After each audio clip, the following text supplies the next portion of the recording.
to this city. And what we're going to do tonight, he's going to present evidence and proof that the plan he has is working. So, Coach,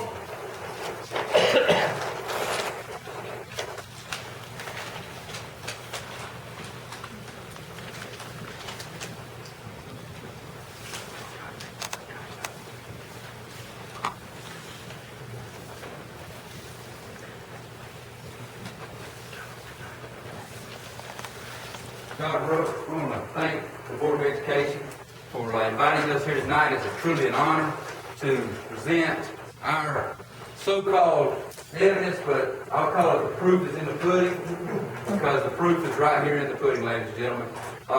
So many times people ask the question, and they say, why is football so important? And they talk about why is, and I'll insert in the blank of football any sport, any activity, whether it be band, basketball, baseball, or anything.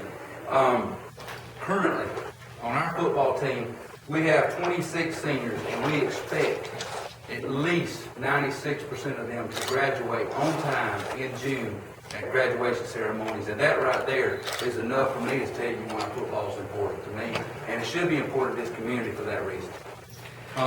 If our entire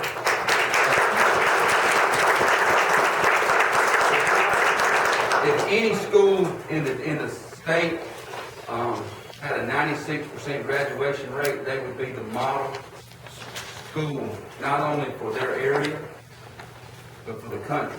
I can guarantee you if we had, any school has that kind of graduation rate. So when you have kids involved in extracurricular activities, I can guarantee you, you've increased their chances not only to graduate, but to go to college, to go to technical school, to be successful in life, because that's what it's all about, and that's why we do what we do. And in terms of these young men in front of you, we have 231 seniors.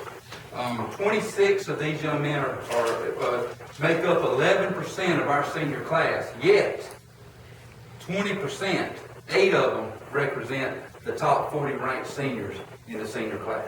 So that's an outstanding thing.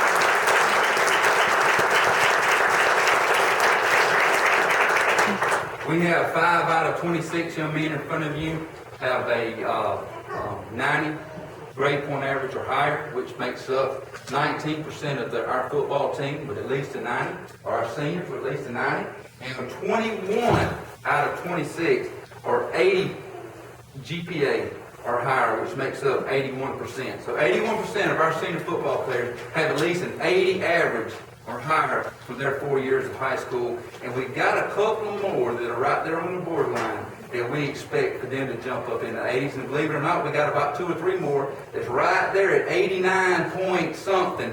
They could get up to the 90 range before they graduate. So we're excited about those numbers. It shows me that they've taken athletics serious, academics serious, and I like to think that being a football player has something to do with that. And matter of fact, I know it does. I've been in this business for a long time, and I've been in schools that time and time again, students that participated in extracurricular activities were the ones that you could count on were going to graduate on time, were going to behave like they were supposed to do, and that's the thing that I believe, and I fight to give them a chance to be successful, because everybody wants to be a part of a successful program. Nobody wants to be a part of something that's not being successful. Okay? So the more successful we can be in football it means the more young men we can have standing up here, and the more young men we can have graduating on Friday in June. And that's our ultimate goal. And so, when you hear me fight for something that's going to help football win, you know that I'm fighting for something that's going to help Sumter County win, because I'm fighting for extra kids to come out and graduate and be a part. Because it's just a snowball effect. And I want everybody to understand that these young men are not going to be judged off of playing time. They're not going to be judged off of wins and losses in the end. And they'll get a lot more out of this than I've gotten, I can promise you. And I appreciate every one of them. I want to also, I do want to take an opportunity to also say something about Adam and Kyle. Both of these young men are outstanding students, obviously, but one thing I would like to point out is that Adam has an SAT score of 1810, and Kyle has a 24 on his ACT, and those are unbelievable numbers when you talk about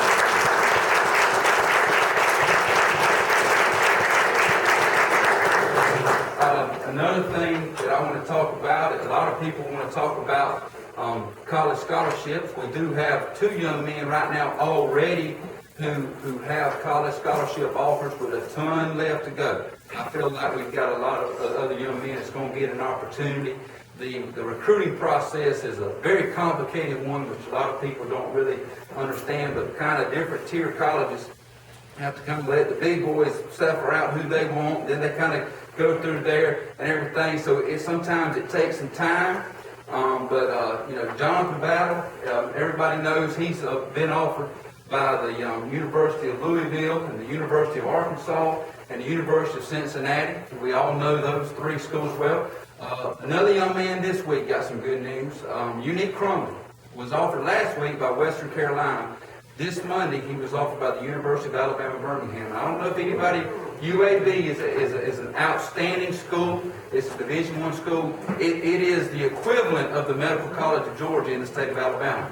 UAB is the medical college to go to. A lot of people choose to go to UAB over Duke and Vanderbilt to go to medical school, so it's an outstanding academic institution. The fact that Unique could even qualify to go there is a testament to the academic environment that has been created at this school, and we've got a lot of other kids who are headed down that same path to bigger and better things next year, and we're excited. I'm getting phone calls every day asking me about several of these seniors that I hope in February you'll see. But you know something, it's not about signing a scholarship. I didn't sign one coming out of high school.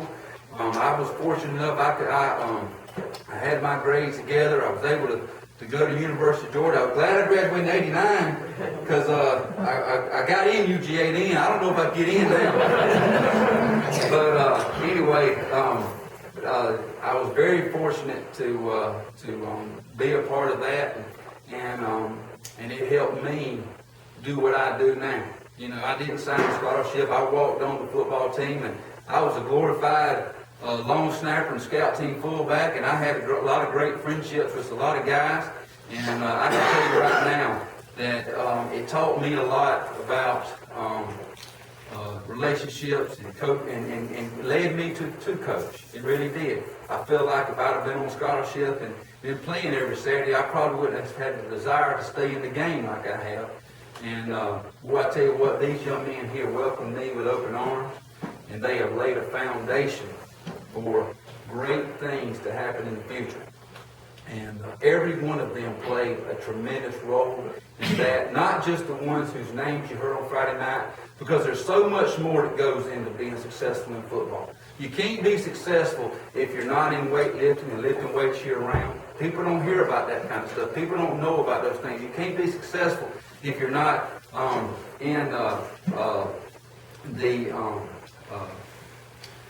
summer workouts and things like that. You know, some of our guys, I tell you, I was at a region meeting today, and we're going to be well represented on the all-region team for 1AAA. And I will point out one thing, is I think that as a football player, probably the biggest accolade you can receive is from your opponents, what they think about you. One of our guys here, I'm going to point him out and probably going to embarrass him a little bit, but he is one of my guys that's right there on the edge of being in that 90 or above group. And I'm so proud of him. But all of the coaches today talked about him and asked me, what's he going to do, Coach? He's an unbelievable player. And I told him, I said, you just don't know half of it. He's a better kid. And that's Pat Fields.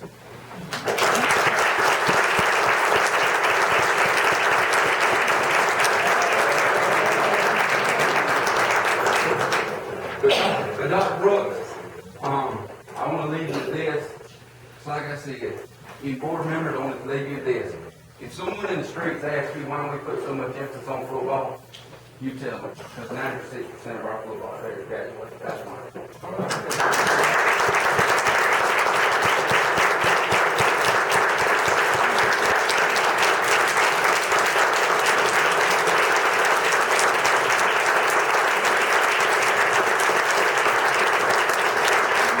At this time, I'd like to introduce all of my coaches.